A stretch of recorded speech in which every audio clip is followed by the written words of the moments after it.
Au début régnaient les ténèbres. Et soudain, le Big Bang a donné naissance à des éléments dont l'expansion est infinie. Le temps, l'espace et la matière. Chaque jour, de nouvelles découvertes éclairent les mystères stupéfiants de cet endroit que nous appelons l'univers. Vitesse supraluminique, télétransporteurs, vortex et armes laser sont des inventions de la science-fiction. Mais ne seraient-elles pas basées sur la réalité? Y a-t-il la vie ailleurs?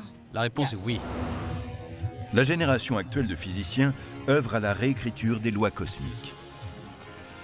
Je ne peux pas me limiter à nos connaissances physiques actuelles. Ce qui semblait futuriste il y a quelques décennies pourrait se produire sur une planète proche.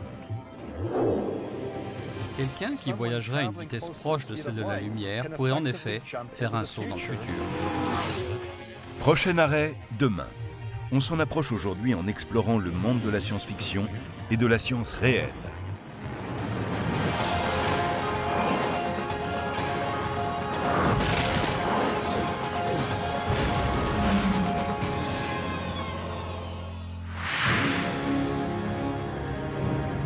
La science-fiction se penche sur de nouvelles formes de vie, de nouvelles civilisations et des galaxies très lointaines.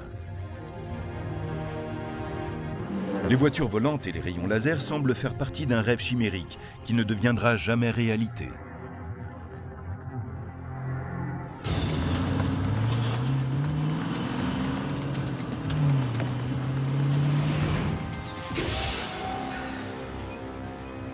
Des routes? Là où nous allons, je pense qu'on en aura encore besoin. Mais la technologie de la science-fiction pourrait se concrétiser plus vite qu'on ne l'imagine.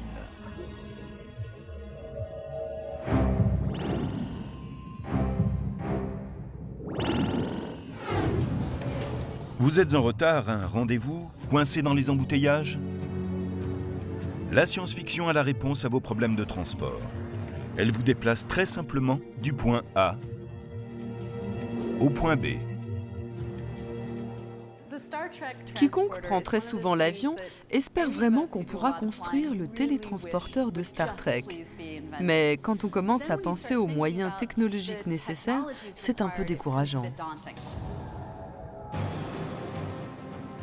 Comme on le voit dans la série Star Trek, le télétransporteur sépare un individu atome par atome, convertit ces atomes en un rayon d'énergie qu'il envoie jusqu'à l'emplacement ciblé, puis réassemble tous ces atomes une fois le but atteint.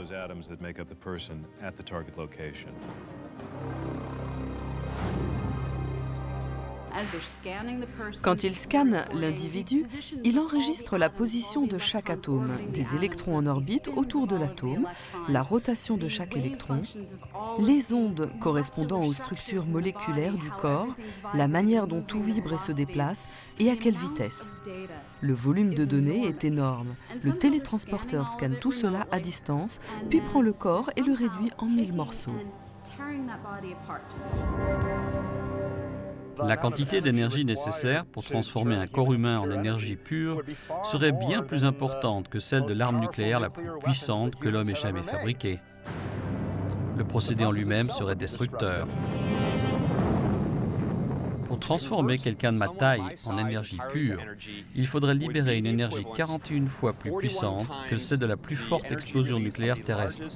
Je veux dire que si on essaye de me télétransporter là, maintenant, c'est ce dont on a besoin.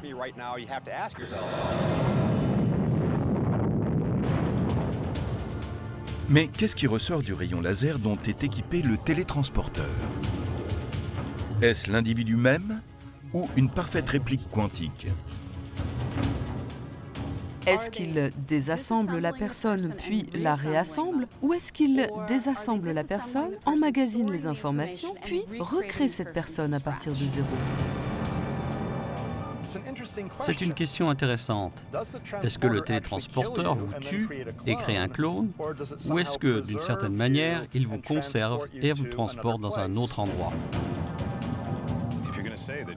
Si on dit qu'il désassemble un individu, atome par atome, le convertit en un rayon d'énergie et le rassemble ailleurs, pour moi, ce n'est rien d'autre que le tuer et le ressusciter. Peut-être s'agit-il d'une invention de la science-fiction, mais les perspectives offertes dans le réel par le télétransporteur ont attiré l'attention de l'armée américaine.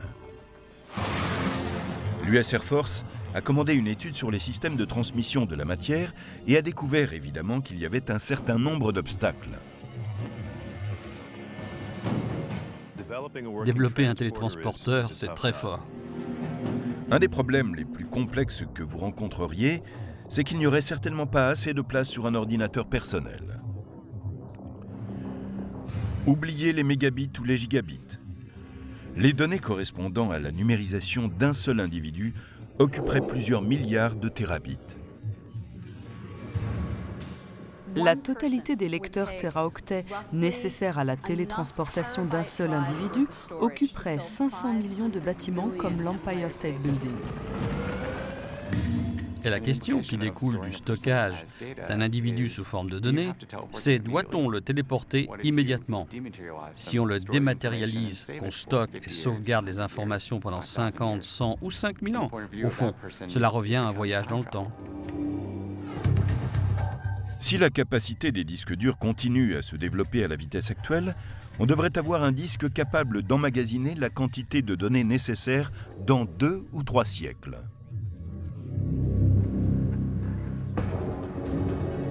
L'obstacle principal à la création du télétransporteur est une propriété fondamentale de la physique quantique, appelée le principe d'incertitude d'Heisenberg.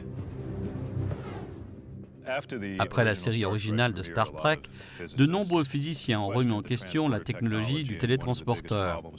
L'un des plus gros problèmes, c'est qu'il n'est pas vraiment possible de déterminer avec précision à la fois la localisation et la dynamique d'un atome ou d'une particule subatomique. En d'autres termes, mieux on sait où quelque chose se trouve, moins on connaît sa vitesse et vice-versa. Si on prend une photo d'un manège, on voit parfaitement où il est situé et tout ce qui se trouve alentour. Mais les éléments qui tournent sur le manège sont flous. Si on essaie de réassembler les parties de l'image quantique du capitaine Kirk que l'on vient de dématérialiser, on espère bien ne pas avoir à se heurter à l'incertitude quantique d'Heisenberg.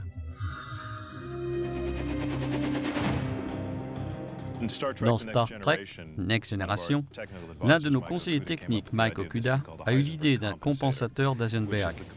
C'est un composant du télétransporteur qui permet de gérer facilement ce problème. J'ai toujours pensé qu'il s'agissait d'une solution très intelligente. L'appareil pourrait aussi tomber en panne, et ce ne serait pas une très bonne chose pour celui qui serait en train d'être télétransporté. Si certaines données se perdaient au cours du transport, qu'on se retrouve sans yeux ou sans cerveau par exemple, ce serait évidemment un désastre. On pourrait aussi perdre un peu d'ADN. Et même si notre corps a les moyens de réparer l'ADN, cela pourrait provoquer un cancer, des déformations, toutes sortes de maladies qu'on préfère éviter.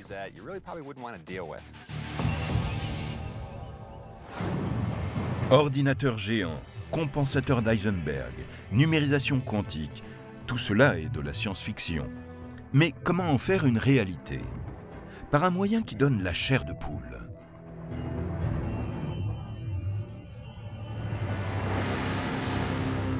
Einstein l'appelait l'action surnaturelle à distance. On entre ici dans le monde étrange de l'intrication quantique.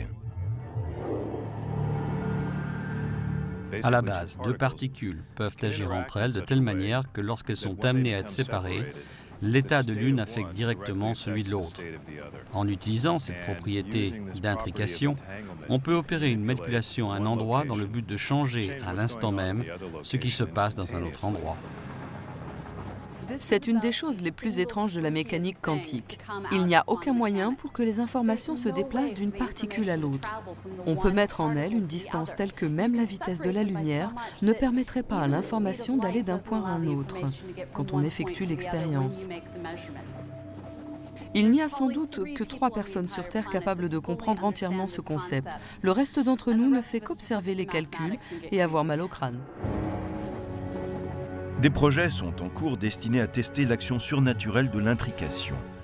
Il s'agirait de faire effectuer à la matière entre le sol et une orbite basse le premier saut de l'histoire de l'humanité. Cette technologie pourrait permettre de développer une nouvelle génération de superordinateurs, des instruments qui seraient un jour assez rapides pour réaliser les calculs nécessaires à la construction d'un télétransporteur plus sophistiqué.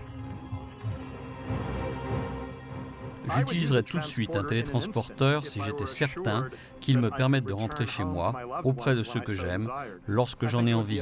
Ce serait un voyage fantastique.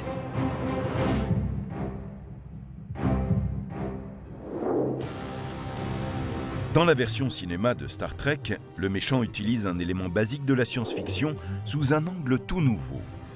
Il a pour arme un trou noir.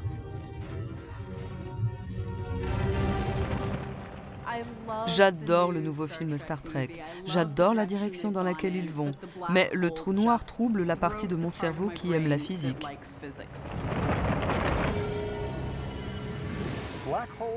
Les trous noirs sont des régions de l'espace où la matière a été comprimée à l'extrême. La gravité est d'une telle force que rien, même la lumière, ne peut lui échapper. Si on lâchait dans un trou noir le noyau d'une planète, il imploserait. Il est presque impossible de contrôler un trou noir, car si on essayait de le manipuler, on imploserait aussi. Dans le film Star Trek, un état bizarre de la matière, appelé matière rouge, est utilisé pour déclencher la formation d'un trou noir à l'intérieur du noyau d'une planète existante.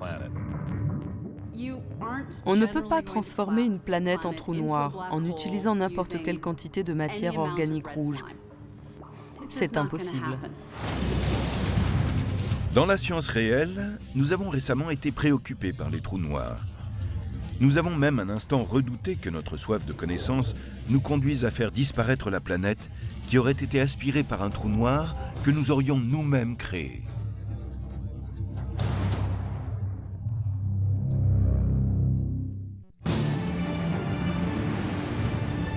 Dans le premier Star Trek, la création d'un trou noir au centre d'une planète provoque la mort de 6 milliards de Vulcains.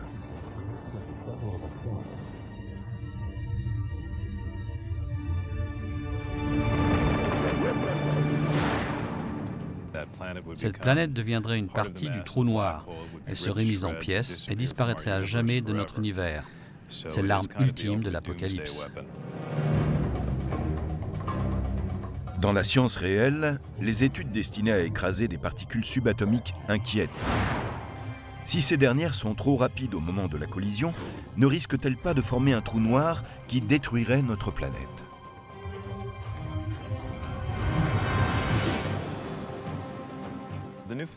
En Suisse, le grand collisionneur de Hadron est destiné à percer la nature fondamentale de la matière, à faire entrer les atomes en collision entre eux pour qu'ils se brisent et que l'on puisse voir les blocs élémentaires qui les constituent. On essaye par exemple de mettre en évidence ce qu'on appelle le boson de Higgs, car on pense que celui-ci donne leur masse à toutes les autres particules et aussi qu'il pourrait produire de mini-trous noirs. Des trous noirs sur Terre ? Nous avons tendance à voir les trous noirs comme de grandes masses de matière tourbillonnantes, des vortex auxquels rien ne peut échapper, pas même la lumière. Et l'idée qu'il puisse s'en former un en Suisse a déclenché l'alarme générale. Mais les scientifiques ont rassuré la population inquiète. Les trous noirs qu'ils allaient provoquer seraient microscopiques. C'étaient de minuscules trous noirs qui se dissiperaient très vite. Leur durée de vie serait d'un très court instant. La probabilité de produire un trou noir est faible, et même s'il en essayait un microscopique, il ne plongerait pas au centre de la Terre et ne la dévorerait pas de l'intérieur. Comment s'agrandit un trou noir ? Imaginez un bâtonnet de papier tournant à l'intérieur d'une machine à faire de la barbe à papa. Au fur et à mesure que le sucre s'accumule, la friandise grossit de plus en plus et le bâtonnet disparaît. C'est ce que fait un trou noir lorsqu'il aspire de la matière. Et avec un trou noir microscopique. Premièrement, il absorberait le bâtonnet très lentement.